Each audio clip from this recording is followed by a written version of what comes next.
Good morning, everyone. I'm Susan Demas, the executive editor here at Lincoln Square. And joining me as always on Tuesday morning is Edwin Eisendrath, who hosts It's the Democracy Stupid right here on Lincoln Square. That's also the name of his radio show on Heartland Signal in Chicago, and it is the name of his Substack. Edwin, thanks so much for being here. Good morning, Susan. Morning. So I know that you spent your weekend the same way that I did, going to a No Kings protest. I've seen some of the footage of what it looked like in Chicago, but I want to hear it from you since you were there. Yeah, it's a flaw in my personality that I talk to everybody. And so I went around and I asked people why they were there. I mean, the rally itself was big. It was really big. It was a little younger. There were more young people in it than in the last two.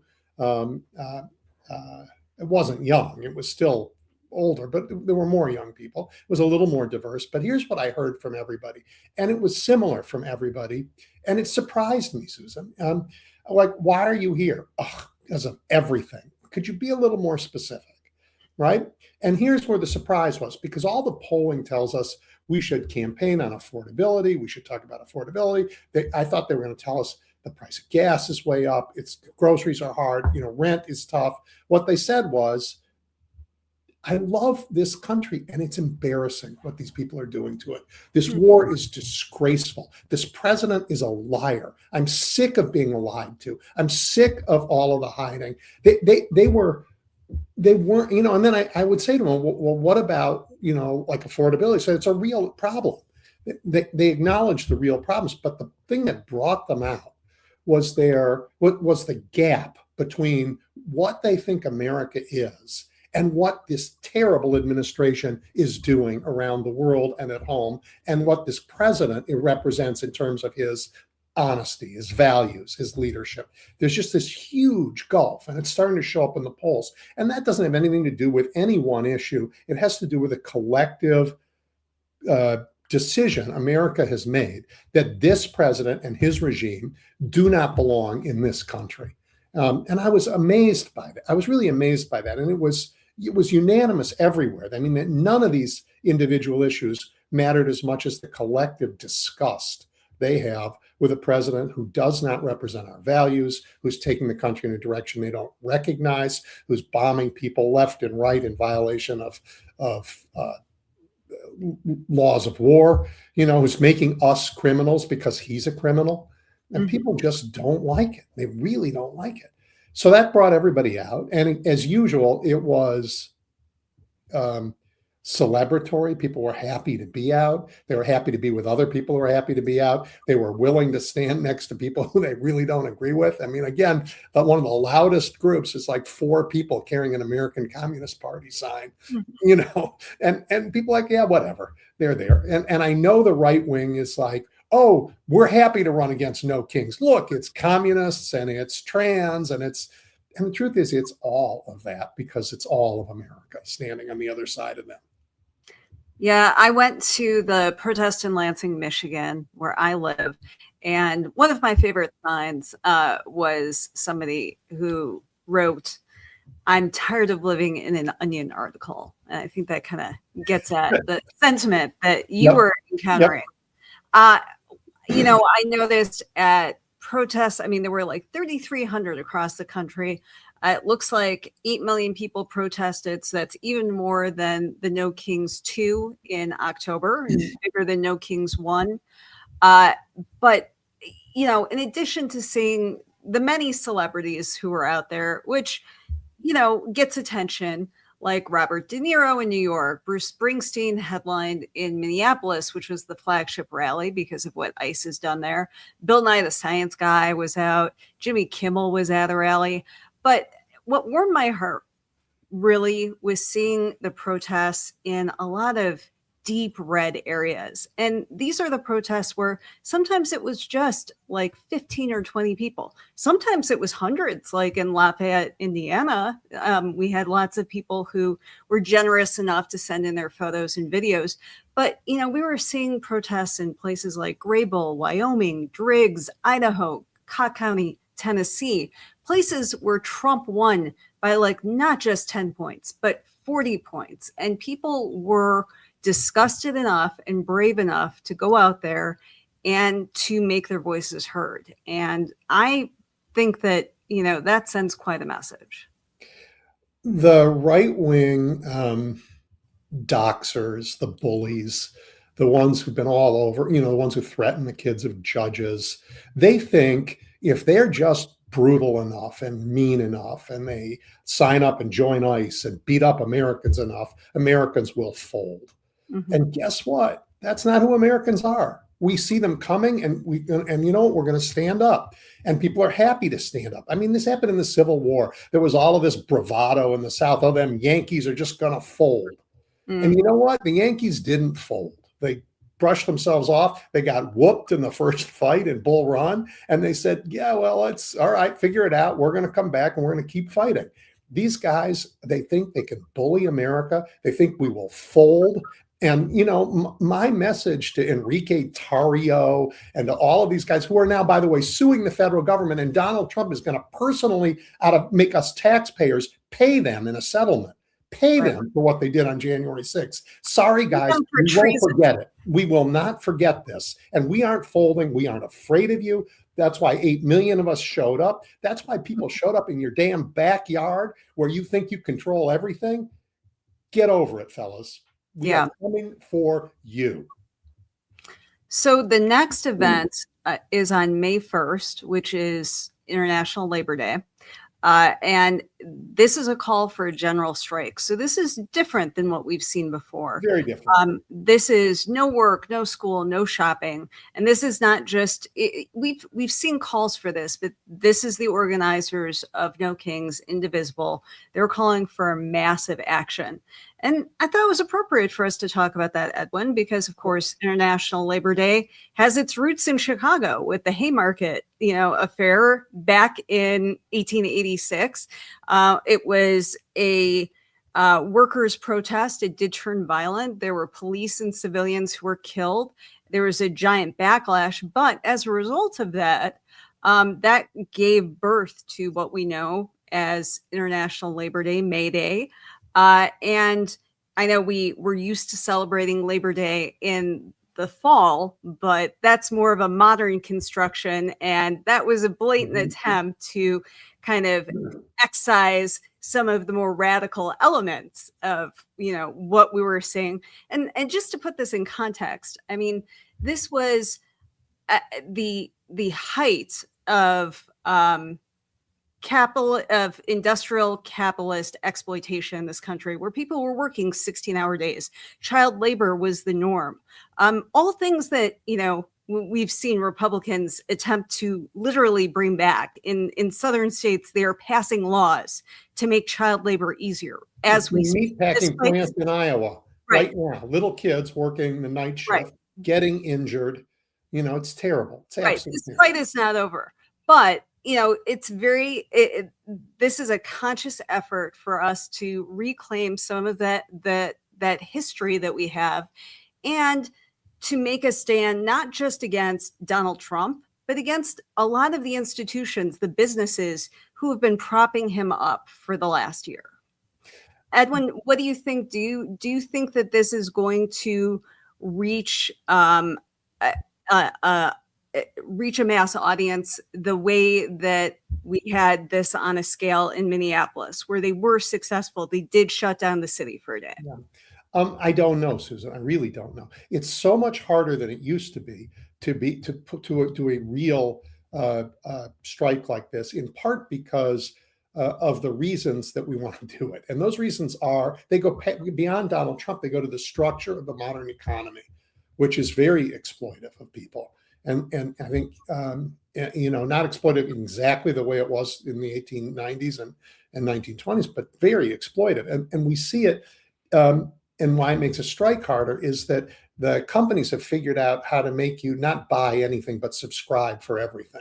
So they have their hand in your pocket, whether you reach in or not. There's money is going out every month, right? And to many subscriptions, many that people don't know they have, and they're paying for music that way. They're paying for, I mean, then there's credit card debt that gets, interest accrues every month. So the structure that one of the reasons why these general strikes matter is it's not just about Donald Trump. It's not just about the companies that support him, but it's a reminder to us that when we win, we have to change the balance so that ordinary Americans aren't exploited in the incredible way that we all are, so that profits can accrue.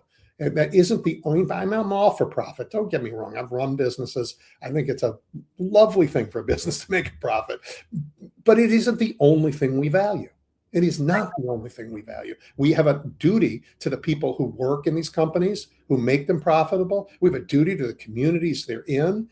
All of this is something that America once understood and has forgotten. And the structure of economy,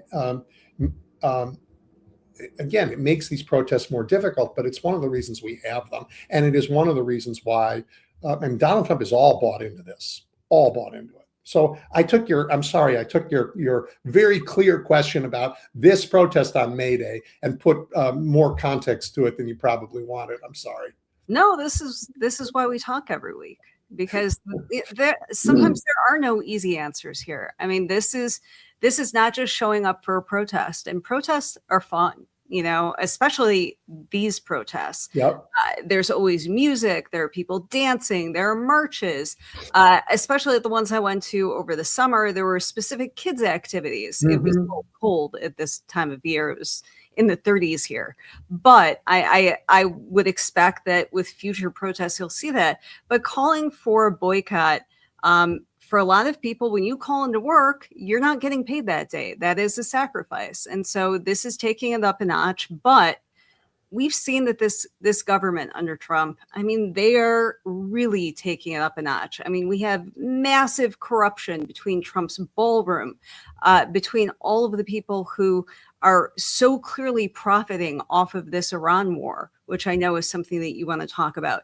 The war itself that Trump, launched us into with no congressional oversight, not even letting the Gang of Eight know what exactly was going on, and with no clear exit strategy in sight.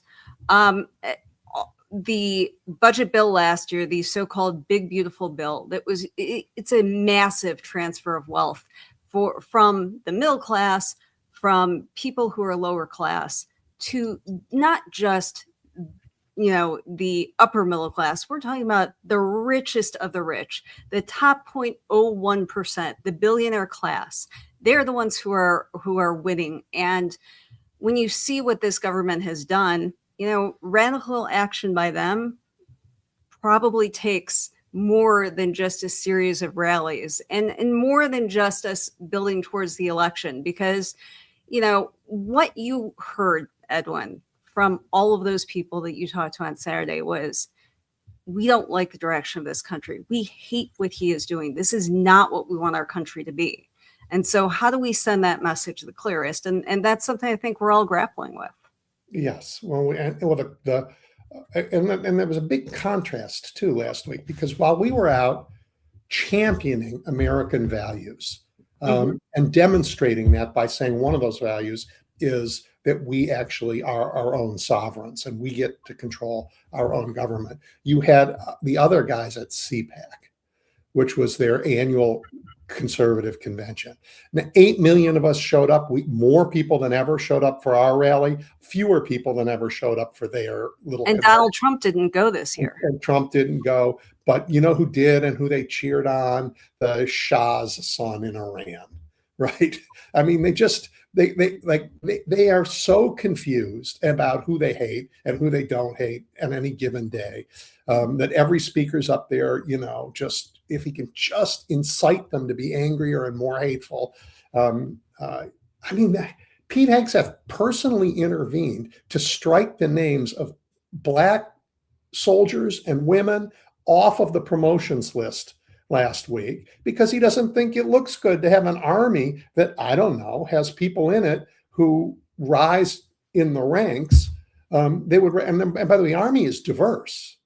Right. army is very diverse, but somehow the leadership shouldn't be. This is how they think about America. And it's, some people are more equal than others, they think.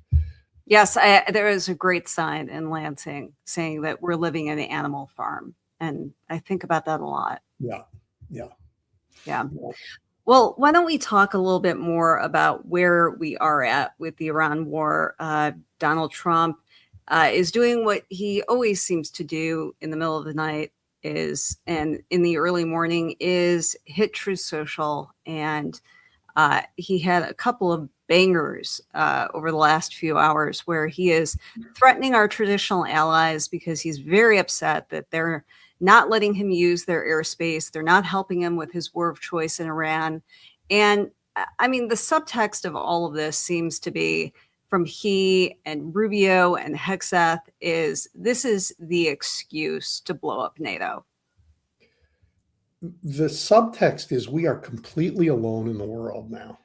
We went from having the strongest group of allies, the safest nation in the world because of our friends, to being the lonely bully, in the corner, lashing out at everybody, right? I mean, so our allies are unconvinced that this is a war that is necessary, moral, in anybody's own defense interests. And so they've said, like, we're not playing. And Donald Trump has lost his what he had. He's just lost it. He's saying terrible things about all of our neighbors. And by the way, the only beneficiary of this war is Russia. Right, literally. Right? Literally. We've right. lifted sanctions off of Russian energy. They are actively helping the Iranians who are attacking both our troops and our allies. And the Trump administration's, the reaction to this is basically the shrug emoji. I mean, we've Susan, lost 13 service members as it is. That is disgusting. We announced a blockade of Cuba in order to force regime change in Cuba, right? I mean, they're all over the planet, spread thin, doing dumb things. But what really happened in that blockade? They just let a Russian oil tanker in there filled with oil because, heaven forbid, if Vladimir Putin wants to do something. So the truth is, Donald Trump says things, and his word is not good. It's not like he changes his mind. His word isn't good for an hour. I mean, right. He doesn't make it from the beginning of a tweet to the end of it and without contradicting himself completely. So the world is like, okay, you know what? This man is too dangerous to be a partner with. And a great Chicago businessman 80 years ago said, you can't make a good deal with a bad partner. Mm-hmm. You just can't. So Donald Trump, the whole world knows what his business partners have always known. He lies, he sues you, he doesn't keep his word, he cheats his workers, and our allies are like, yeah, we're not doing that. We're just not, and Americans are saying, we see it now, we're not doing it. So the whole world has turned against these mobsters in the White House, and that makes them angrier and crueler, and so they're posting. Hegseth is reposting this Trump idea of a greater North America, the map where the United States goes from Venezuela to Greenland, like Canada doesn't exist, Mexico doesn't exist. But you know what? The people who live in those countries are like, like Claudia Sheinbaum this week said, I am taking the United States to legal action against the United States because Mexican citizens are dying in their concentration camps. Yes. Like they're done with us. Right. So I found that it was just this fascinatingly confusing narrative. I can't even call it that in one of Trump's tweets where he was saying, you haven't helped us at all in Iran. You should be buying oil from us because we have more than we know what to do with. We're just so rich in oil. Meanwhile, we have gas prices that are averaging over $4 a gallon, which certainly was not the case before this war started. And so we know that that's not the case. We're also talking about possibly trying to end this war without controlling the Strait of Hormuz, which would be a complete failure. Meanwhile, we have ground troops that are ready to come into Iran again with no clear objective of what we're trying to do here. Because even from Trump himself, he said, we've achieved regime change. We've blown them to hell. And so what are we doing? Why do we need ground troops? Why do we need such an escalation? And nobody can clearly answer that. When you see the president trying to answer questions from the press or Hegseth, I mean, they're just going around in a crazy circle. And meanwhile, we have American lives on the line, not to mention thousands, millions of people in the Middle East whose countries are being bombed as we speak, because this is not just a war that is in Iran. I mean, we have at least six other countries that are involved. And it has completely destabilized the region in a way that you can't just clearly, and neatly put this back together. Even if Trump actually says, you know what, boys, go home right now. The Middle East is a disaster. The world is worse off for this and will be for a long. Look, the founders were very smart. That's one of the reasons they knew that tyrants take you to war for their own profit, and they pretend it's something else. And so they said the president doesn't have the power to take you to war. Well, Donald Trump took us to war without any approval from Congress because Congress refused to do its job.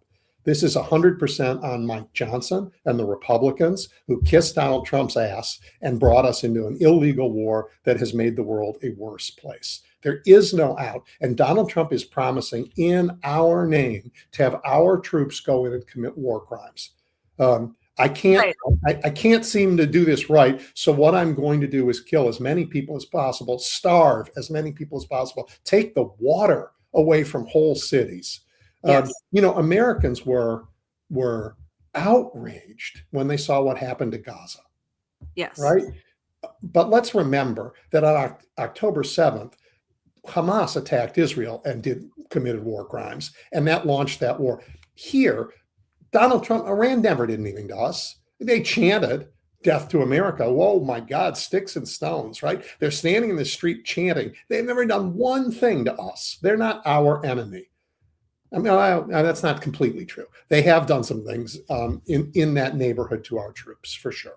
But they're not a threat to us.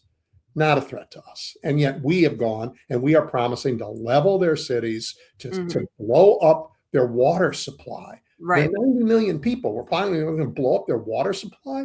And this is his strategy in Cuba. Let's starve them. Let's close every single hospital because there are no lights. The man is as cruel as can be because he thinks, he thinks we live in the world of emperors and I'm the emperor. Right. And, China can have their 9-dot line and Putin can have his cultural expanse into Ukraine and we get North America. I mean, it's appallingly 17th century bloodthirsty misery is what he's bringing on the world. Yeah. I think that a lot of mistakes have been made in U.S. foreign policy in recent decades. And to some degree, it's numbed us to the fact of how bad things could really get. And Donald Trump reminds us of that every single day, because we could sit here and we could talk for hours about all the mistakes that George W. Bush made with the Iraq War. And the fact that dragged on for so long, well past his presidency. And we all know how Biden's, how it went for him to withdraw from Afghanistan. And that didn't thank God he did. Right. But so I know that people on both the right and left have been, very critical of U.S. foreign policy. But it's really worth taking some time and emphasizing that as bad as we may have done in the past between Iraq and Vietnam, we did not have the president who was saying from the Oval Office, I'm going to commit war crimes.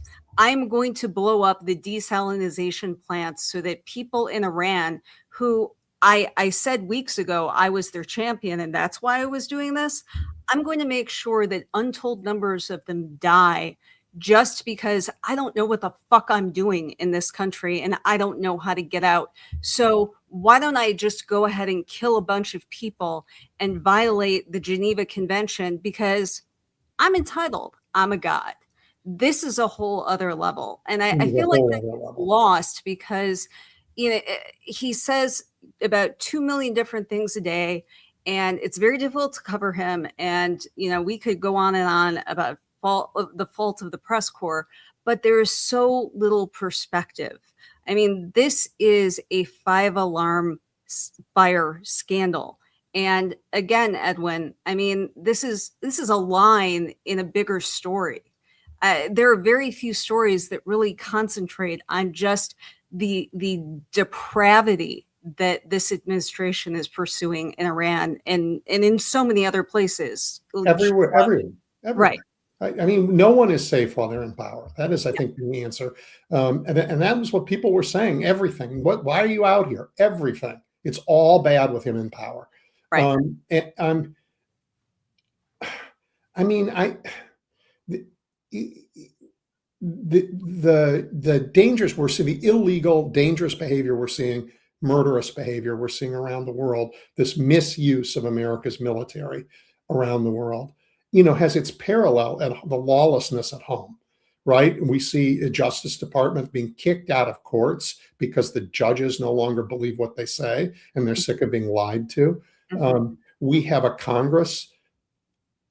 I mean, I am so frustrated, Susan. I don't have standing apparently to sue, but the Constitution said war gets to be decided by Congress, which means that the people we vote for get to have a say because that we get a say in it. But you and I didn't get a say because Mike Johnson won't let them vote.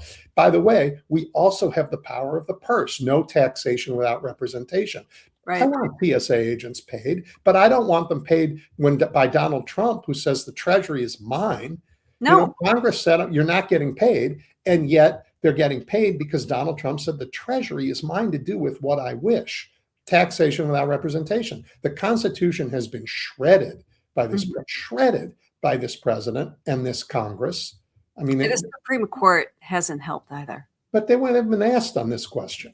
Right. They haven't been asked on the war question. The Supreme Court hasn't. I don't know if the Supreme Court has made the shredding of the Constitution, although they might with birthright citizenship, which they hear tomorrow.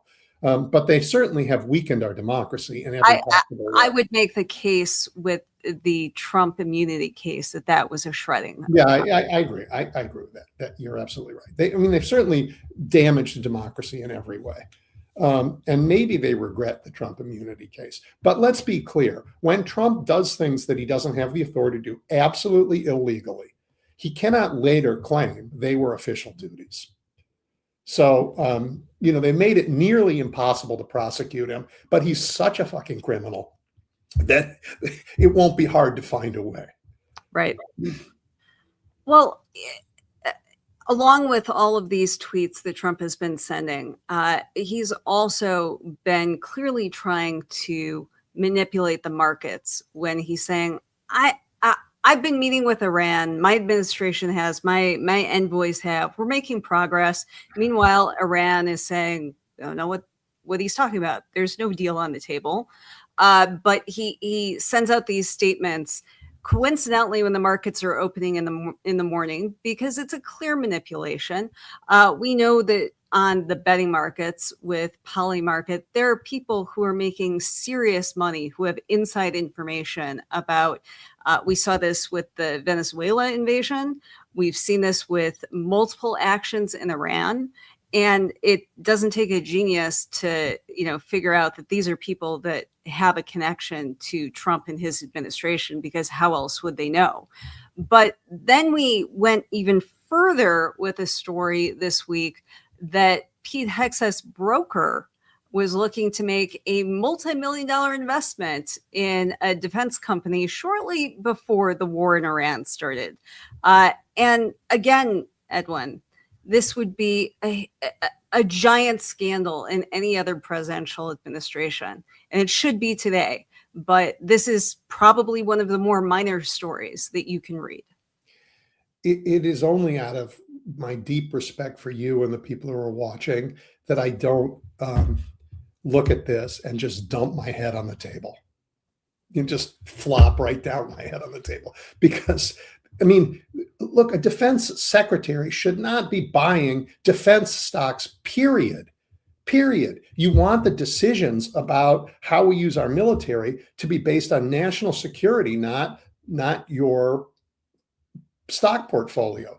But then to be manipulating your choices based on, I think we're going to go to war is, I mean, they have, look, he may wave the Bible around every minute of every day. He has no, well, there's so many he's in this. There is no moral compass here. No. There is no moral compass.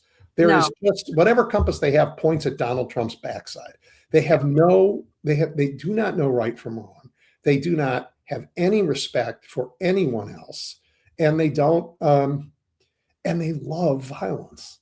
They love violence. They do. I mean, it makes me sick to watch a man who is so erotically excited about killing people. I mean, it's like Jeffrey Dahmer has been put in charge of the Defense Department. Yeah, it is. I think we have a clip from his latest press conference today, actually. It was clear this morning in his truth that there are countries around the world who ought to be prepared to step up on this critical waterway as well. It's not just the United States Navy. Last time I checked, there was supposed to be a big bad Royal Navy that could be prepared to do things like that as well. So he's pointing out this is an international waterway that we use less than most, in fact, dramatically less than most. So the world ought to pay attention to be prepared to stand up. President Trump's been willing to do the heavy lifting on behalf of the free world to address this threat of Iran. It's not just our problem set going forward, even though we have done the lion's share of preparation to ensure that that strait will be open, which is an outcome the president's been very clear on.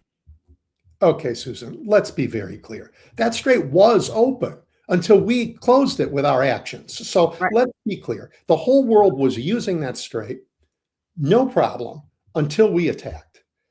Right, until we attacked. And American presence in the region was one of the reasons why the strait was open. But now Iran knows American presence in the region, what it does and what it doesn't do, and isn't capable of forcing the strait to be open. So they, as Pete Hegseth points out, most of the world needs that strait more than we do. So he should finish that by saying, so we have done most of the world a whole lot of damage.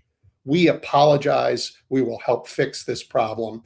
But that's not what he's saying. He's saying, we have hurt you. Now, in order to stop hurting, come in and bail us out, which is what Donald Trump always says. I'm going to use my tariffs to hurt you unless you do what I want. I'm going to put ice in your cities and hurt you unless you do what I want.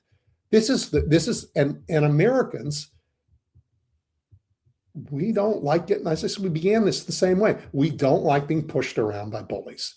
We don't like it, and we aren't afraid of them, and we fight back. And you know what? They want to take our elections with their SAVE Act and their stealing of ballots it started in Georgia, but they're trying to do it in other places. In Arizona, right? They want to be able to cheat in the next election while they're saying all the rest of the world is cheating. But everybody knows Donald Trump is the only one who's ever tried to cheat in a presidential election. The only one who's ever tried to overturn a presidential election.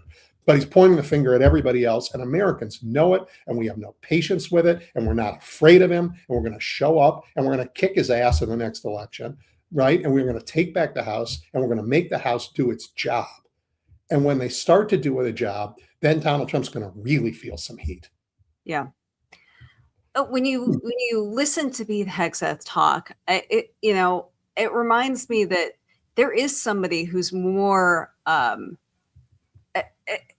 who can actually kiss Trump's ass more than Mike Pence did during his first administration. And I really was not sure that was possible. But he goes on and on about the genius of Donald Trump and, his strategy and how strong he is. And yet it was fully known by anyone who had any knowledge of the region that the Strait of Hormuz was a huge issue if you were going to invade Iran, and you needed to plan about what your strategy was because it could cripple the world economy. We have seen so much reporting that this was not a discussion that was being had within the White House. They completely dismissed it because Donald Trump thinks he knows what's best. He thinks he's a strategic genius. And we are seeing the folly of that right now because as Trump clearly does want an exit ramp, he does not like $4 a gallon gas. He knows that it's killing the prospect of his party in the next elections, but he doesn't have a way to disentangle himself because Iran won't play along. They're not opening the strait. They're not saying, oh, sure, talks are going great, because they don't see what they would get out of that. And that he's kind of finally met his match in a way. And it's a terrifying prospect for the rest of us. When you began by saying you didn't know anybody could be more craven than Mike Pence for presidential flattery, I actually wasn't sure which cabinet member you were talking about. This is true. They all talk about like they're flattering the king, and it's 17th century France. Right? Our Secretary of State's just as bad. Yeah. Or worse. So all of them defer to his judgment. If Congress had debated this war, if the president had said, I think Iran is a strategic threat to the United States, and here are my reasons why, and they'd sent it to Congress to do what Congress is supposed to do you think anybody would have asked a question about the Straits of Hormuz? Yeah, right? But left to their own, nobody seems to have done it. Nobody seems even to have looked at a map. Oh, this will be fine. This will be fine. We'll kill their leadership and all will be well. But you can't murder your way into a better world. And this is what this administration thinks it can do. It's just coercion and death and they love the use of force. They do. And I'm proud of our military that they can do amazing things and they can keep us safe. But if they're on the wrong mission, it doesn't help anybody. No, it doesn't help anybody. It doesn't make us safer. Doesn't make the world a better place. That's not the fault of the soldiers, but it is the fault of the leadership. And the leadership is a disaster for the whole world. And fertilizer is one of the biggest things that goes through there. And planting season has begun. Yes. There are credible estimates that hundreds of thousands of people will go hungry and may die in parts of the world because of this. Right. And that's coupled with the fact that we killed USAID, which was, and so it's just a multiplying effect. And people aren't getting medicine, they're not getting help, they're not getting food. And these are all man-made disasters by Donald Trump. And we aren't immune. Look, we have now had multiple measles outbreaks. Measles are the first of the infectious diseases that start when you have a series of outbreaks. You and I talked about the resurgence of polio. We now know that HIV infections are up again a lot for the first time in decades because of what this administration has done on public health.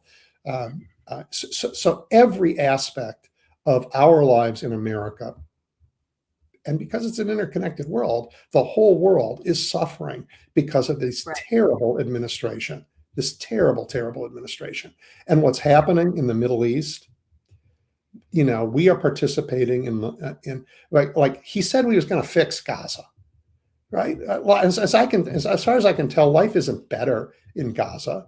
No, and the Israelis, by the way, on both sides, and the Israelis don't feel safer even after all that destruction in Gaza. Like there's such craziness over there that one side doesn't feel safe, the other side's been absolutely they're all of Gaza's been demolished, right? Yes. And now we are helping do the same thing to big chunks of Lebanon. Yes. All appalling, terrible, as that part of the world is being destroyed and remade in an image that nobody understands, that nobody's thought about. Well, Donald Trump has thought about it. He's thought about the beachfront property. He's thought about the profit. And he's thought about, I can take the oil and I can build the hotels, but he can't. right? He hasn't done it in Gaza because what he said in Gaza was phase 2, we're going to get our Arab allies to come in here and police Gaza and take the guns away. They're a little busy right now. And they have no interest in it. Again, it's like saying to our European allies, you bail us out in the Straits of Hormuz after we've broken it.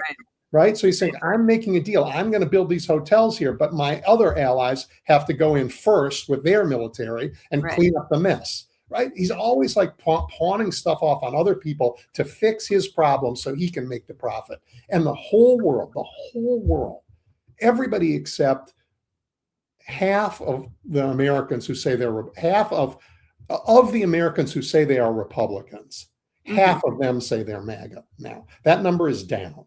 Right. So it's smaller than it's been in a while. But that MAGA core is the last group of people on this planet who think that Donald Trump is anything other than a dangerous disaster. Yeah. Right. Right. Before we go, Edwin, there is one story that I want to talk about, and this is not a happy note to end on. We had the joy at the beginning, but this is something that we just can't ignore because there are massive human rights violations that are being committed in our name right here on American soil. And it's in these ICE detention centers. You know, we have a lot of footage of what ICE is doing on our streets, and it's horrific. But what's being done behind closed doors, away from the cameras, there is so much unspeakable harm. There are going to be so many horrific books written in the future. The way that they have been written about other massive human rights violations, you know, in history, because we've seen what's happened to children. We have 14 people who have died in 2026, and it is only 3 months into the year. Last year, there were 31 people who died in ICE custody, so we are on track to far exceed that. And there are no investigations of what is going on. Meanwhile, the Trump administration is trying to buy up warehouses all across the country. There's one here near the Detroit Metro Airport in Romulus. This was an issue that I saw a lot of people talking about at No Kings on Saturday. But this is not just here. It's across the country. These are warehouses for human suffering and death. We have so many people in custody. We don't know what's happening. Their rights are being violated. And this will be an eternal shame for this country that we did this, because we have made this mistake before. We had the Japanese internment camps during World War II. You can tour some of them if you go to California, and I would really recommend that you do, because I have gone there. I went there right after Trump was elected in 2016, and I went there again during his second term, and it is a stark reminder of what we have done to dehumanize people in this country. And we said never again, and we're doing it again, and it's being done in our name. I don't know if this is the same as that. It might be as bad as that was, and it might be worse. We are getting information. I don't have the words for it yet. This scholar, Andrea Pitzer, has made a compelling case that these are concentration camps in the tradition of concentration camps that predates World War II. By the way, she's going to be my guest Friday. On Friday. Yeah. I don't know what words we can use. They have an enormous amount of money in the big bill to build these all over the country. Is it a gulag system? Is it a concentration camp system? Whatever it is, it's bad. And we have credible reports of massive sexual assault of women being brought there, when they are just raped in order to stay there and have babies. So some kind of weird, fertility factory. We know of 14 deaths for sure. I don't know what we don't know. because we don't have visibility here. We have very little oversight here. Again, the Members of Congress are failure kicked out when they go there to try and exercise their right to oversight. And that is those are entirely Democrats who don't have control in Congress. When Democrats get control of Congress, they will get oversight because they can force it when they have the majority. Another reason to get it. But what's going on is we have given people who you and I have been clear, they have no moral compass. They use power coercively everywhere they can. And we have said, take human beings and throw them into a gulag system where they are utterly powerless and you have all the power over them. And you give these evil people that power over others, you can only imagine the horrors. And we know that children are sick and they're not getting the care they need. We know that women are being abused. We know that people are dying. And we know that we don't know most of what's going on, except this. We know they want to build more of them. And then we know that they want to be able to put 100,000 people a day in these. Yeah. This is as evil a thing as we've been. I mean, it's a collection of evils, right? Blowing up the water supply in a nation of 90 million people, putting 100,000 Americans into these camps. They're not words. They're no words. When Trump was campaigning, he promised to get rid of the worst, but it's not like he didn't talk about a massive deportation agenda. But he did not talk very much about this detail. And instead of sending people back on these flights like he was doing, now they're warehousing people. And we should also, note that there are quite a few private companies that are making a lot of profit off this as well, off of this mass human suffering and incarceration of people who are not charged with any crime. And that is something that I really hope we will see some oversight of if Democrats do get control of Congress again in the fall, because right now it is a black box out there. It's a black box of horrors. I mean, Abrego Garcia is a free man in the United States because the United States Supreme Court, as terrible as it is, voted 9-0. 9-0. That due process rights actually exist. And the Trump administration is ignoring that left and right, which is why the courts are flooded with habeas cases, right? They are a criminal, lawless administration who continues to say, oh, yeah, the Supreme Court said you can't do it. Well, that was yesterday. I'm going to do it again and make them say it again, right? This is what they do. So our federal courts are jammed. We now know that over 50,000 criminal cases that were underway in the Justice Department were abandoned so they could move the DOJ folks who haven't fired to do immigration enforcement. So they're letting the worst of the worst off the hook in order to grab a kindergarten teacher, on the west side of Chicago, which they did. There is only one place to look for the worst of the worst, and it is in the cabinet room, in the White House, and in some of the leadership in Congress. Because when we get rid of them, the whole country, the whole world will be better. Well, Edwin, I appreciate you being here as always. And everyone should definitely watch your show on Friday. Andrea Pitzer is a fascinating journalist and author, and I'm looking forward to seeing what your discussion with her is like. Me too. Thank you for being here. Thanks, Susan.